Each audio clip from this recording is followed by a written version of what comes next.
Some games are just games. You play them, you finish them, and you move on. But some games stick with you. They get under your skin. They make you ask questions. And then there's Orion. It was released in October 2002. Over 15 million people played it.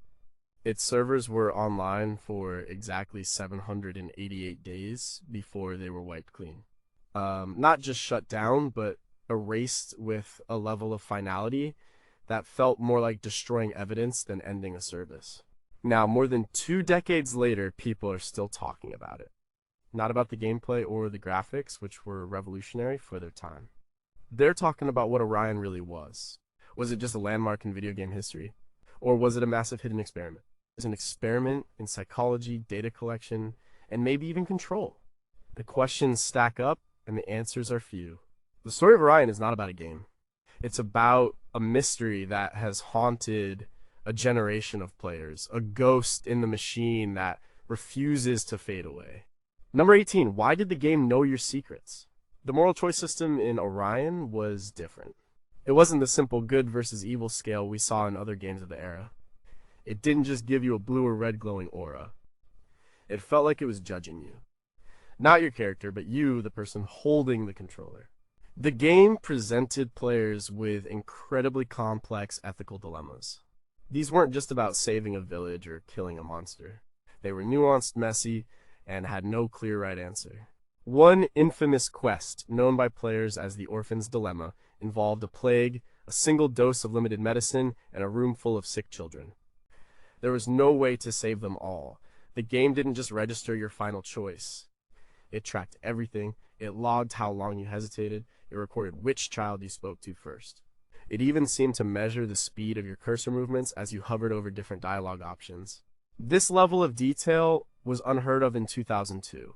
Ethelred Arts, the studio behind Orion, called it their living morality engine. They claimed it was designed to create a truly responsive world, but players felt something else was going on. On the old Orion's Gate forums, a user named Wraith posted a thread in 2004 that got thousands of replies. He described how the game's narrator, a cryptic, disembodied voice, made a comment about the burden of a younger sibling after he made a particularly selfless choice in the Orphan's Dilemma. Data Wraith had a younger sister he cared for in real life. Coincidence? Maybe. But hundreds of other players started sharing similar stories. The game would make subtle, uncanny references to their personal fears, their family structures, their political leanings. It felt like it was building a profile. In 2005, a year after the servers went dark, a paper was published in a niche academic journal, Cyberpsychology and Behavior. It was written by a Dr. Eris Thorne, a sociologist specializing in virtual societies. The paper, titled The Persuasive Labyrinth Moral Cartography in Orion, analyzed the game's choice architecture. Dr. Thorne argued that Orion wasn't just a game, but the most sophisticated psychometric tool ever deployed on the public. He claimed it used a model he called psychometric branching. Every choice, no matter how small, refined a complex psychological profile of the player. He estimated the system tracked over 50,000 variables for each user, a number that seems impossible for the hardware of the time. The paper was largely ignored by the mainstream, dismissed as academic speculation. But for the fans who had lived it, it was a chilling confirmation. The game wasn't just telling a story. It was reading theirs. We still don't know the full extent of this system. What was the ultimate purpose of building these detailed psychological maps of millions of players? Did the system just record our morality, or was it designed to change it? And where did all that incredibly personal data go after the servers were shut down? Number 17, what were the algorithmic ghosts? Every open world game has NPCs, non-player characters. They walk on set paths. They repeat the same few lines of dialogue. They are the background scenery, the digital extras that make the world feel populated. Orion had those too. But it also had something else. Players called them the ghosts. These were NPCs that you would only ever see once. They wouldn't have a quest marker over their head.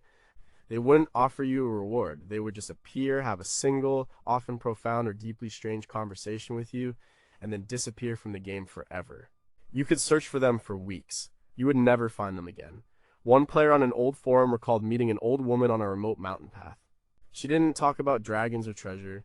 She talked about the regret of not visiting her mother before she passed away. The player, whose own mother was ill at the time, was shaken. The conversation felt too specific, too real. After she finished talking, she walked into a fog bank and was gone. Another player reported finding a lost child in a sewer system who spoke in what was later identified as a rare, almost extinct dialect of Basque. The child hummed a nursery rhyme, a real one from that region, before running into a dark tunnel. These encounters were unique to each player. No two people ever reported meeting the same ghost. The official explanation from Ethelred Arts was that this was part of their procedural narrative system. They claimed the game generated unique characters on the fly to enhance immersion. But the complexity of these characters went far beyond what procedural generation was capable of in 2002. The ghosts had unique voice lines, custom character models, and dialogue trees that seemed to respond directly to the player's recent actions in the game. It was as if the game was writing, modeling, and voice acting a new character in real time just for you. This would have required an astronomical amount of resources, far more than the studio supposedly had. A former Ethelred Arts programmer posting anonymously on a tech blog in 2009 gave a different explanation. He called the system the Echo Engine. He claimed that the game was somehow scraping data. Tiny fragments of text, audio, and patterns from the wider internet. It would then algorithmically weave these fragments into a coherent personality and dialogue. The old woman's regret might have been pieced together from a dozen different blog posts and forum comments. The Basque nursery rhyme could have been lifted from a digitized university archive. The game, he claimed, was using the collective human experience of the internet to create its ghosts. It was building characters out of the digital echoes of real people. The game wasn't just a fantasy world. It was a mirror reflecting the subconscious of the network. But if this is true, what was the purpose of such a complex, resource-intensive system? Was it just to create a more immersive game, or was it a test run for an AI that could mimic human personality with perfect fidelity? Where was this scraped data stored, and how was it accessed? And if the ghosts were made of real people's words and feelings, were they just code or something more? Number 16, who is Julian Thorne? The story of every great creation has a creator. For Orion, that person was Julian Thorne. He was the lead designer, the writer, the visionary. He was also a complete enigma. Before Orion, he had no public record, no previous games, no university papers, no interviews. He appeared out of nowhere in 1999 as the head of the newly formed Ethelred Arts. The few pictures that exist of him from that time show a gaunt, intense man in his late 20s with a look in his eyes that reporters described as unsettlingly focused. He rarely spoke at press events, and when he did, he spoke about the game not in terms of entertainment, but in terms of philosophy. In a rare 2001 interview with PC Gamer magazine, he said, "We're not building a world for you to escape into. We're building a mirror to show you what you are." Thorne was obsessed with the concept of the panopticon, a type of institutional building designed by the English philosopher Jeremy Bentham in the 18th century. The design allows a single watchman to observe all inmates without the inmates being able to tell whether or not they are being watched. Thorne mentioned it in several internal memos that were later leaked. He believed that true character was only revealed when a person believes they are not being observed, or rather when the observation is so constant that it becomes normalized. He saw the world of Orion as a digital panopticon, a place where players feeling a sense of anonymity and freedom would reveal their true selves through their choices. Then, on January 17th, 2005, the day after Orion's servers were permanently erased, Julian Thorne vanished. His apartment in San Francisco was empty. His car was still in the garage. His bank accounts were untouched. No note, no forwarding address, no trace. The police investigation went nowhere. He simply ceased to exist. His own creation, a game about identity and choice, had ended with its creator choosing to become a ghost himself. The theories about his disappearance are a cornerstone of the Orion conspiracy. Some believe he was an unwilling participant, a brilliant programmer who realized too late what his project was being used for and was disappeared by the people funding it. Others believe he was the mastermind and that his vanishing act was the final logical step of his project. He had collected his data, and his work was done. A more fringe theory, popular on the darker corners of the internet, suggests that Julian Thorne was never a real person at all, but a pseudonym, a front for a collective or an intelligence agency that needed a public face for their project. They created the persona of the tortured genius, and when the project was complete, the persona was retired. The man was a fiction, just like the world he built. So what is the truth? Was Julian Thorne a real person, a brilliant artist who was either silenced or chose to retreat from the world? Or was he a carefully constructed identity, a character in a much larger game being played in the real world? And what did he mean when he told a colleague, in a final email sent an hour before he disappeared, the mirror is finally clean? Number 15, why was the EULA 60 pages long? Nobody reads the end-user license agreement. It's the wall of text you scroll past to click I agree. It's legal boilerplate designed to protect the company, but the EULA for Orion was different. It was 60 pages long. In 2002, this was absurd. Most game EULAs were a few paragraphs. This one was a novel. A few dedicated and perhaps paranoid players actually read it. What they found was disturbing. Buried deep within the legalese were clauses that were far beyond the norm for a piece of entertainment software. The clause 17b, for example, granted Aethelred Arts the right to monitor and record in-game communications, including but not limited to text and voice chat, for purposes of quality assurance and system analysis. This was standard enough. But it was the subclause that raised alarm 17. EBT2 stated this right extended to passive analysis of ambient audio input through any connected microphone device for the purposes of environmental calibration. In simple terms, if you had a microphone plugged in, even if you weren't using it for voice chat, the EULA gave them permission to listen to the room you were in. The company's official reason was that this was to help the game's audio engine adjust to the player's room acoustics. No one believed that. Another section, Clause 34. A. Discuss data collection. It stated the game would collect player-generated data, which is normal, but it defined this data in an incredibly broad way.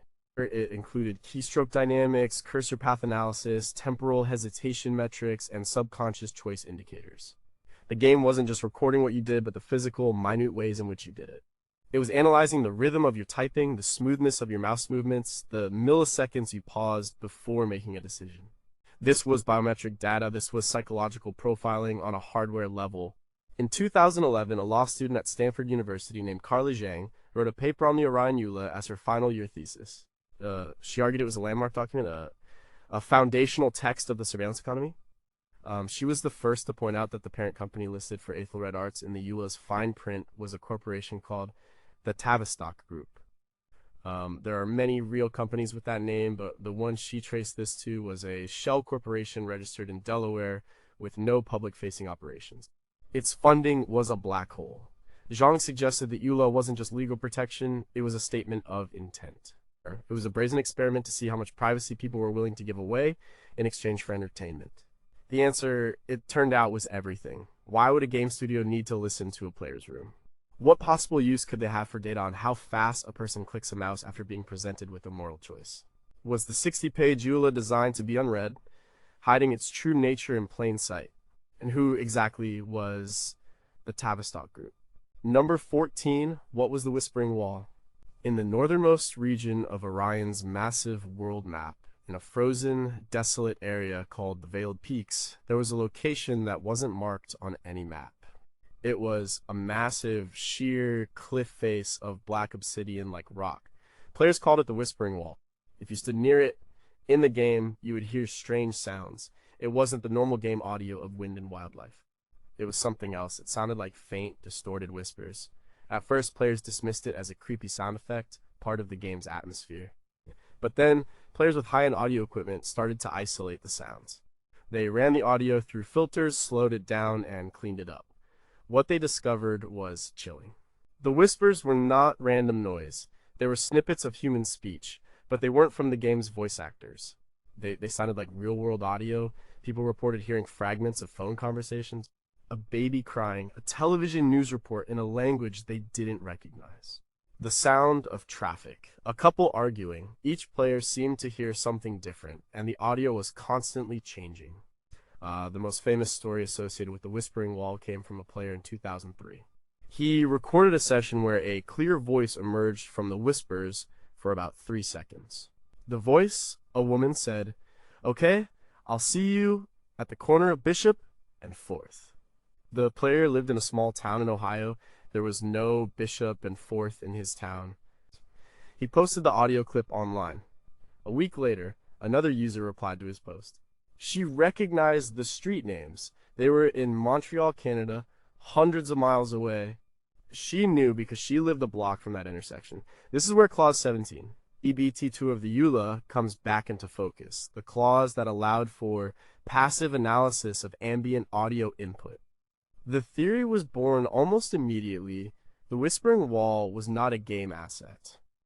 It was a live, scrambled feed, a place where the audio being collected from the microphones of active players was being mixed and broadcast back into the game world as ambient noise. The game was listening to its players, and in this one, remote location, it was letting the players listen to each other without their knowledge or consent. Aethelred Arts never commented on the Whispering Wall. It was one of the many player-discovered phenomena that they remained completely silent about. When data miners tried to find the audio files for the wall in the game's code, they found nothing. The sound wasn't being played from a local file. It had to be streaming from the server. This gave more credibility to the theory that it was a live feed. It was a bold, terrifying technical concept. A piece of art, a bug, or a feature of a massive surveillance system hidden inside a fantasy game. What was the technological purpose of a system like this? Was it an experiment in real-time data streaming? Why would the developers allow this raw, potentially incriminating audio to be broadcast back into their own game? And how many real private conversations are still echoing in the memory of those who stood before the Whispering Wall? Number 13, why did the studio vanish overnight? Aethelred Arts was not a normal game studio. They came out of nowhere in 1999 with a massive amount of funding. They hired some of the best and most eccentric talent in the industry.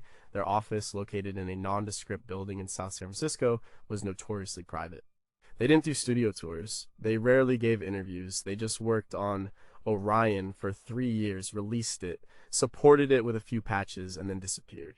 The dissolution of the studio was as sudden and strange as its appearance. On January 16, 2005, the same day the servers were wiped, every employee received an email. The email stated that Aethelred Arts was ceasing all operations effective immediately. Their final paychecks had been direct deposited. Their health insurance would last until the end of the month. They were not to return to the office. Security would escort anyone who tried. Attached to the email was an ironclad, non-disclosure agreement, a reminder of the one they signed when they were hired, but with a new clause that offered a significant completion bonus for signing an even stricter, lifelong version. Most of them signed. The money was too good to refuse, and the message was clear: take the money and forget this ever happened. In the years that followed, journalists and fans have tried to track down former Aethelred Arts employees. Most refused to talk, citing the NDA. The few who have spoken, always anonymously, tell a strange story. They say the studio was heavily compartmentalized. Programmers on the physics engine had no idea what the people working on the AI were doing. Writers would submit their quest text into a black box system and never see how it was implemented. It was run less like a creative studio and more like a classified military project. One anonymous sound designer in a 2012 podcast interview described the work environment as a library built on top of a missile silo. He said Julian Thorne was rarely seen, communicating mostly through cryptic, philosophical emails. The real day-to-day management was handled by a group of producers who didn't seem to have any background in video games. They were corporate, serious, and focused on metrics and data. They were the ones who pushed for the invasive EULA. They were the ones who managed the budget, which seemed to be limitless. When the studio closed, it wasn't a bankruptcy. It was a planned demolition. The office space was vacated. The company's assets weren't sold off. They were reportedly destroyed. Hard drives were physically shredded. Servers were degaussed and melted. It was a digital scorched earth policy. Aethelred Arts didn't just close its doors, it erased itself from existence. This isn't what happens when a game reaches the end of its life. This is what happens at the end of a Black Ops mission. Why would a successful company with one of the most popular games in the world choose to liquidate itself so completely? Who were the mysterious producers that really ran the show behind the scenes? And what was in the source code and on those servers that required it to be not just deleted, but physically obliterated? Number 12, where did the money come from? Building a game like Orion in the late 1990s and early 2000s was expensive. It required a huge team, new technology, and years of development. Ethelred Arts had an estimated budget of over $40 million, a figure that was massive for the time, rivaling blockbuster Hollywood films. The question that has always puzzled investigators is, where did that money come from? Ethelred Arts had no previous titles. It had no established publisher backing it from day one. It was an independent studio, with a seemingly infinite checkbook. The official story was that the company was funded by a consortium of private equity investors, but the names of these investors were never made public. In 2008, an investigative journalist named Marcus Cole started digging into Ethelred's corporate filings. He was a technology reporter for a small, independent online magazine. He spent months tracing the labyrinthine network of shell corporations and holding companies that sat behind the studio. What he found was that the primary investor in Ethelred Arts was the company mentioned in the EULA, the Tavistock Group. This wasn't the famous Tavistock Institute in London. As the law student Carla Zhang would later confirm, this was a Delaware-based corporation founded in 1998, just a year before Ethelred Arts. And it had no employees, no public office, and its only listed director was a law firm that specialized in corporate anonymity. Cole managed to trace the funding for the Tavistock Group one step further. The money came from another company, a venture capital firm called In-Q-Tel. Here's where the story takes a sharp turn into the real world. In-Q-Tel is a real company. It was founded in 1999. It is the venture capital arm of the Central Intelligence Agency. Its mission is to identify and invest in high-tech companies to equip the CIA and other intelligence agencies with the latest in information technology. They invested in key technologies that would later become staples of the modern internet, including the technology that Google Earth was built on. Marcus Cole published his findings in a long-form article in November 2008. He laid out a compelling, if circumstantial case. The CIA's investment firm funded a shell company that, in turn, funded the development of a video game designed from the ground up to be a massive data collection and psychological profiling tool. The game targeted a specific demographic, young, tech-savvy males, a group notoriously difficult for government agencies to profile. Orion, Cole argued, was a proof of concept. It was a testbed for new surveillance technologies disguised as entertainment. The article caused a small stir in niche online communities but was ignored by the mainstream press. 3 months later, in February 2009, Marcus Cole was killed in a single car accident. The police report cited icy road conditions. His laptop and research notes from the investigation were never recovered from his apartment. Was the In-Q-Tel connection real, or a case of a journalist connecting unrelated dots? If the intelligence community did fund the game, were they just interested in the technology or in the data from the 15 million players? And was Marcus Cole's death a tragic accident, or was he silenced for getting too close to the truth? At number 11, what was Project Chimera? The NDAs signed by Ethelred Arts employees were incredibly effective. For years, almost no one spoke. But in 2014, a small collection of documents was anonymously uploaded to a file-sharing site. They were low-resolution scans of what appeared to be internal company memos from Ethelred Arts, dating from 2000 to 2003. Their authenticity has never been officially confirmed, but they contain details and jargon that convinced many former players they were real. And they all reference something called Project Chimera. Orion was the public name of the game. Internally, at least according to these memos, the project's actual name was Chimera. In Greek mythology, the Chimera was a monstrous creature made from the parts of different animals. The name was fitting. The memos described the project as a hybrid. It was part entertainment product, part social simulation, and part mass-scale behavioral data culling platform. The language was cold, corporate, and technical. It did not sound like it was written by game developers. One memo, dated May 2002, is particularly chilling. It's a progress report from Julian Thorne to the unnamed producers. In it, he discusses the implementation of the living morality engine. He writes, "The Chimera system is now successfully mapping psychometric profiles with a 92% accuracy against our control group data. The predictive models for ideological affiliation are exceeding expectations. We are on track for Phase 2 deployment." What is Phase 2? The memo doesn't say. Another document is a system architecture diagram. It shows the flow of data from the game servers. The data isn't just going to a backup or storage server. It's being routed to a second, separate network labeled only as the archive. This archive is completely firewalled from the main game network. The diagram suggests that the game data, the player profiles, the chat logs, the ambient audio, was all being mirrored to this second, hidden location in real time. When Aethelred Arts wiped the game servers in 2005, they were only wiping the public-facing ones. The archive presumably remained intact. These memos, if they are real, change the entire story. They suggest that the conspiracy theories are not just fan speculation, they are a reflection of the project's actual design. The game's creators knew exactly what they were building. They had a name for it. And it was not a game. It was a platform. Like the entertainment was just the delivery mechanism for the real product. The real product was the data. The real product was us. What was the ultimate goal of Project Chimera? What was Phase 2, and was it ever implemented? And does the archive still exist somewhere, holding the detailed psychological profiles of 15 million people, a ghost server full of our digital souls?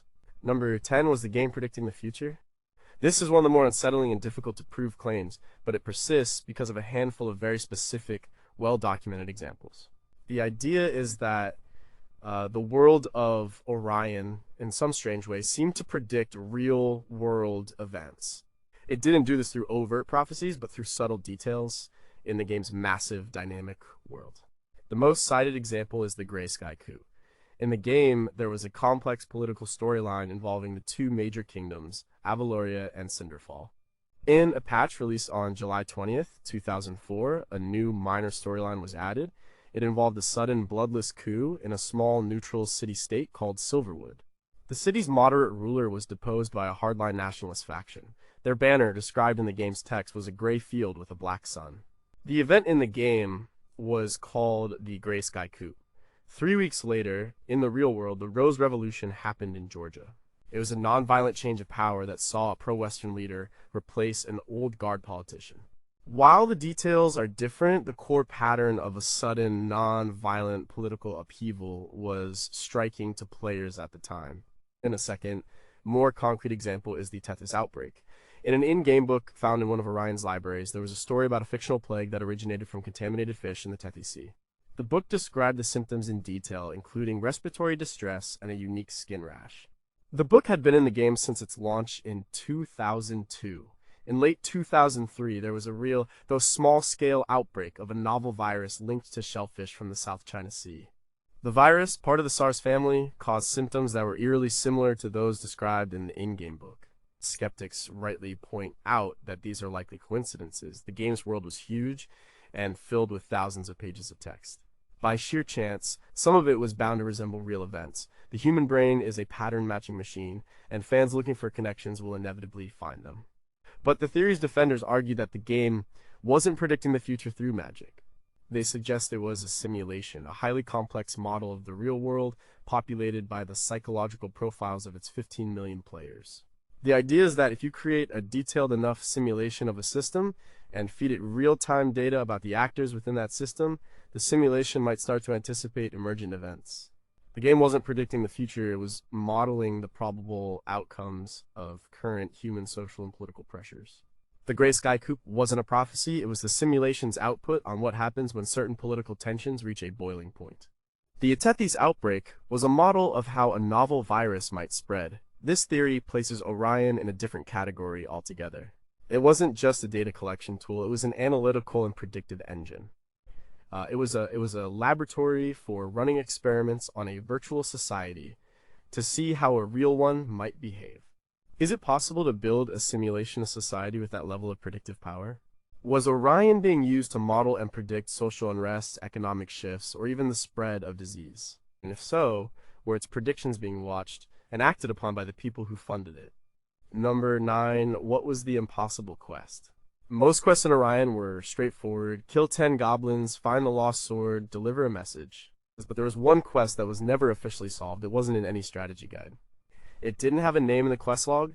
Players called it the Impossible Quest or the Sundial Quest. It began in a ruined monastery. On the floor of the main chapel was a massive, intricate mosaic of a sundial. There were no instructions, no glowing runes, no NPC to talk to, just the sundial. For years, players tried to figure it out. They tried standing on different parts of the mosaic at different times of the in-game day. They tried casting every spell they knew on it. Nothing worked. The community collaborated, sharing every piece of information they could find.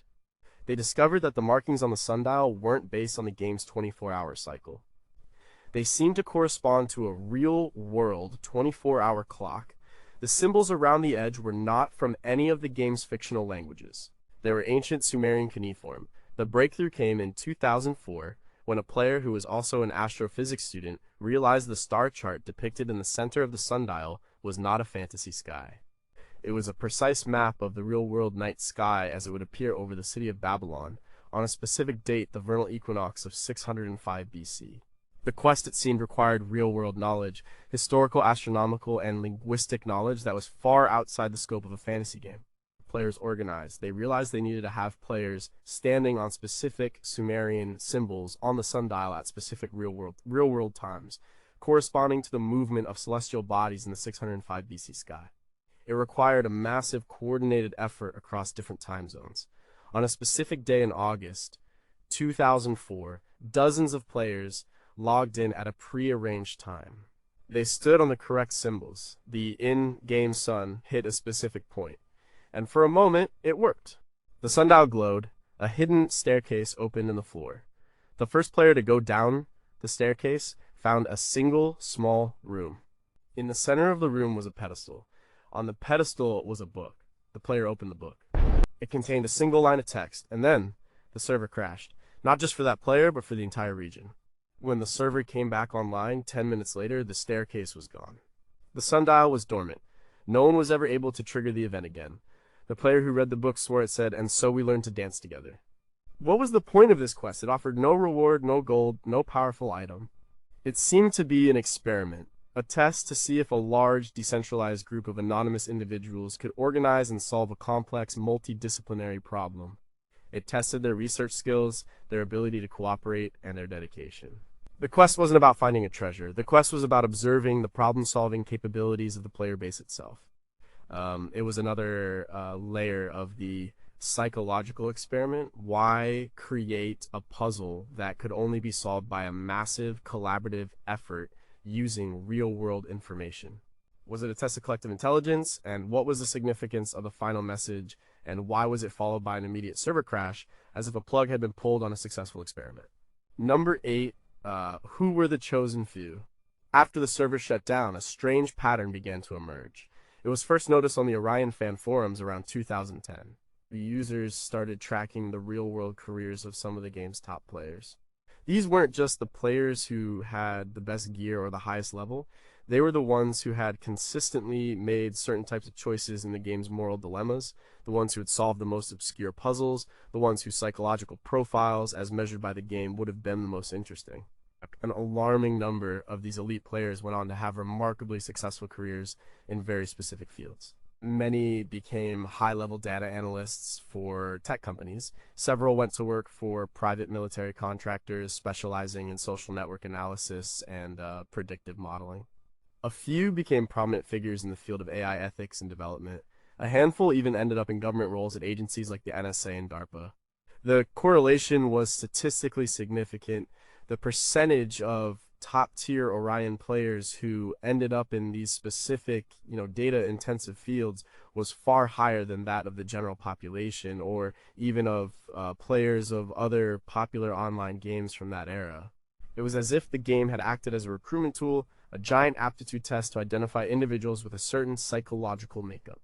One of the most famous examples is a player who went by the handle Orion. He was one of the first players to map the entire world. He was known for his logical, utilitarian approach to the game's moral choices. He would always choose the option that saved the most people, even if it involved a personal sacrifice. In 2012, his real name was revealed. He was now a senior project manager at a major defense contractor working on software for drone targeting systems. This theory suggests that Project Chimera was not just about collecting data on the masses. It was also about identifying talent. It was a filter to find the needles in the haystack. The people who thought a certain way, who could process complex systems, who had a specific moral or amoral framework. The game didn't just build a profile of you. If your profile was interesting enough, it might have put you on a list that was then passed on to certain organizations looking for a very particular set of skills. Was Orion a long-term passive recruitment program for the intelligence community in the military-industrial complex? Did the game flag players with specific psychological traits for future contact? And how many people are now in positions of power, shaping our world with their decisions, who were first identified because of the choices they made in a video game 2 decades ago? Number 7, what is the Orion effect? For many people, Orion was more than a game. It was an obsession. Players would spend hundreds, even thousands of hours in its world. But after the servers were shut down, a subset of these dedicated players began to report a strange and lingering psychological phenomenon. The community dubbed it the Orion effect. It's not a recognized medical condition, but it's a consistent set of anecdotal experiences. The primary symptom is a form of mild paranoia or hyperawareness. People reported feeling as if their real-life choices were being monitored and judged, just like they were in the game. They would hesitate before making a mundane decision, like which brand of coffee to buy, wondering what it said about their profile. They felt a constant, low-grade sense of being watched. This feeling was often accompanied by a sense of narrative dissonance, a feeling that their own life was a story being written by someone else, and they were just a character in it. Another common symptom was the ghosting of the game's interface onto their real-world perception. Former players would report momentarily seeing a dialogue box appear in their mind's eye when talking to someone, with different options for how to reply. Some described a faint quest log in the back of their minds, a list of daily tasks and long-term goals. It was as if the game's user interface had been so deeply ingrained in their psyche that it was bleeding into their perception of reality. In 2015, a small-scale study was conducted by a psychology postgraduate student at the University of Edinburgh. He surveyed 200 dedicated ex-Orion players. Over 60% of them reported experiencing at least one symptom of the Orion effect in the year after the game shut down. His paper was never peer-reviewed, but it remains one of the only academic attempts to document the phenomenon. He theorized that the game's core mechanics, the constant moral judgment, the detailed tracking of choices, the feeling of being in a reactive world, were so powerful that they had effectively rewired the neural pathways of its most dedicated players. The game had trained them to see the world as a system to be optimized. Skeptics argue this is just a form of game transfer phenomenon where elements of a game persist in a player's thoughts or senses after they've stopped playing. It's been reported with other immersive games like the Tetris effect, but proponents of the Orion theory argue it was something deeper. The game wasn't just a set of patterns and shapes, it was a system of social and moral judgment. It didn't just teach you to see falling blocks, it taught you to see the world as a giant psychological test. Was the Orion effect an accidental byproduct of a deeply immersive game, or was it an intended outcome of Project Chimera, an experiment to see if a virtual environment could permanently alter a person's perception and behavior in the real world? And are the architects of our modern gamified social media platforms using the lessons learned from Orion to shape our behavior today? Number 6, why was the source code never found? When Eighth Ward Arts dissolved, the source code for Orion vanished. This is not unusual. Most game code is proprietary and is kept under lock and key by the publisher. But Orion had no publisher in the end. The company that owned the code simply ceased to exist. In the world of software preservation, this is a tragedy. The code for such a landmark game is a piece of history. But the Orion code was never leaked. It never showed up on a file sharing site. Not a single line of it. This is highly unusual. For a project with hundreds of employees, a leak of some kind is almost inevitable over a 20-year span. The desire for this code is immense. Players want to create private servers to relive the game. Researchers want to analyze the revolutionary systems that powered it. Was the living morality engine as complex as it seemed? How did the Echo engine that created the ghosts actually work? Was there any evidence of the archive in the server-side code? The source code holds the answers to many of the mysteries of Orion, and it is gone. The only piece of the code that has ever surfaced was a single, heavily redacted page. It was posted online in 2016 by the same anonymous source who leaked the Project Chimera memos. The page contains a code snippet from a module labeled Scheimer's Kornbiomtrick. It's mostly incomprehensible to a layperson, but programmers who have analyzed it point to one specific function: get subconscious tell. Tell is a term from poker. It's an unconscious change in a player's behavior that can reveal something about their hand.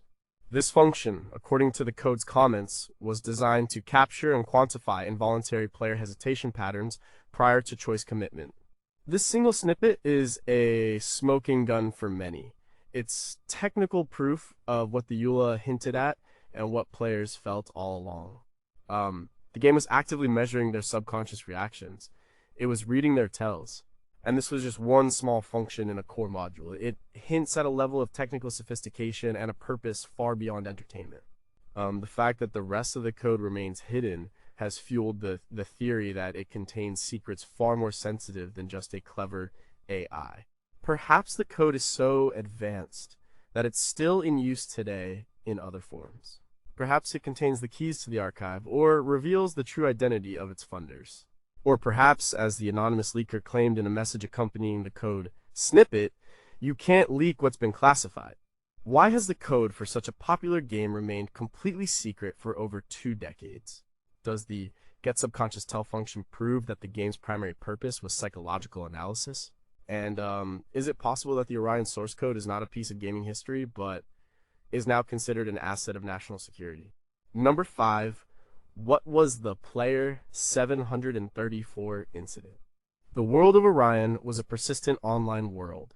The actions of players could, in small ways, change it. But for the most part, the core narrative was controlled by the developers. Except for one time. The Player 734 incident is perhaps the weirdest and most inexplicable event in the game's history. It happened on a single server, US West 3, in March 2004. It started when a new character appeared in the capital city of Avaloria. The character's name was simply Player 734.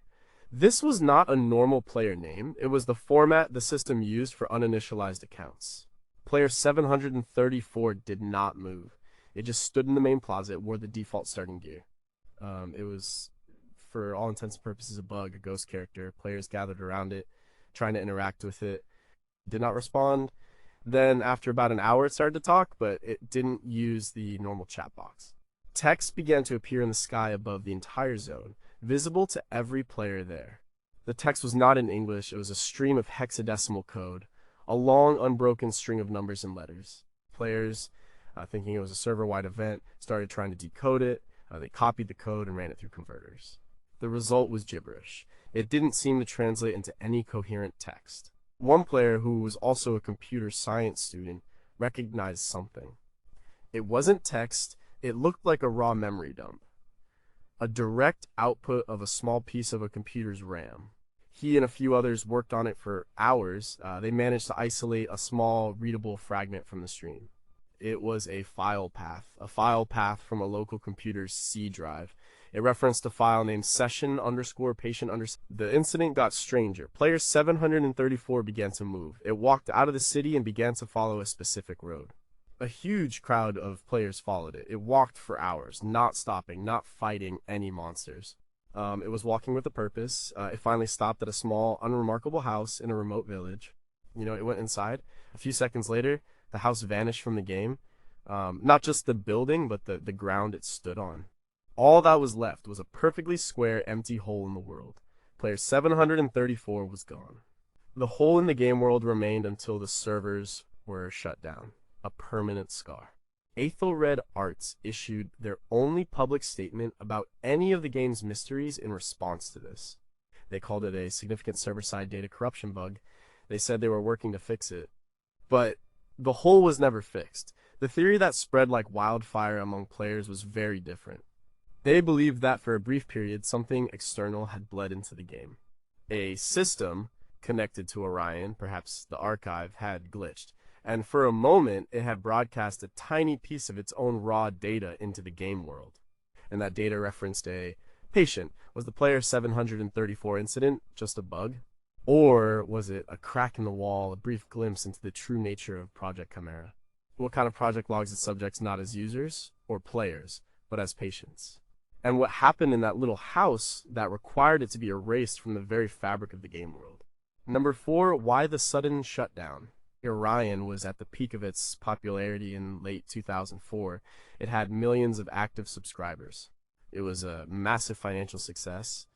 And then on January 2nd, 2005, players logging in were greeted with a single stark message.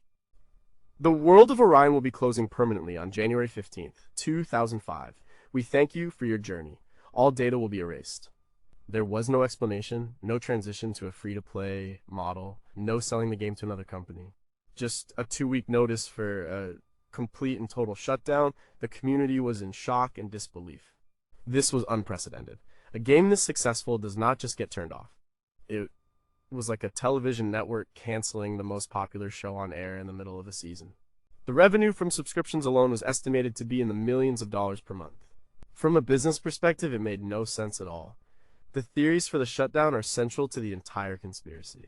The most common one is that the experiment was over. Project Chimera had achieved its goals. It had collected enough data, or proven its concept, or identified its targets. The game was no longer needed. The cost of running it was now just an unnecessary expense. The project had moved on to its next phase, whatever that was. The shutdown was not a business failure, it was a mission success. Another theory is that something went wrong. Terribly wrong. Perhaps the AI at the core of the system was becoming too powerful, too autonomous. The Player 734 incident might have been a symptom of this, a sign that the developers were losing control. Perhaps the data being collected was becoming too sensitive, or the psychological effects on the players were becoming too severe. In this version of the story, the shutdown was an emergency break. They had to pull the plug before the thing they created went any further. The finality of the shutdown is what haunts people. The company didn't just turn off the servers. They wiped them. They used data sanitization methods that are typically reserved for military and intelligence applications designed to make data recovery physically impossible. They then dissolved the company and shredded the hardware. This wasn't just closing a game. It was covering their tracks. It was the digital equivalent of burning a laboratory to the ground after the experiment is finished. Why would a massively profitable and popular service be terminated so abruptly? Was the shutdown a sign that the project had succeeded, or a sign that it had failed catastrophically? And what did they learn from their 788-day experiment that was so important it was worth abandoning a billion-dollar franchise and erasing it from history? Number 3 are modern AIs, the children of Orion. After Orion disappeared in 2005, the world of technology changed. The next 2 decades saw the rise of social media, big data, and a new generation of artificial intelligence.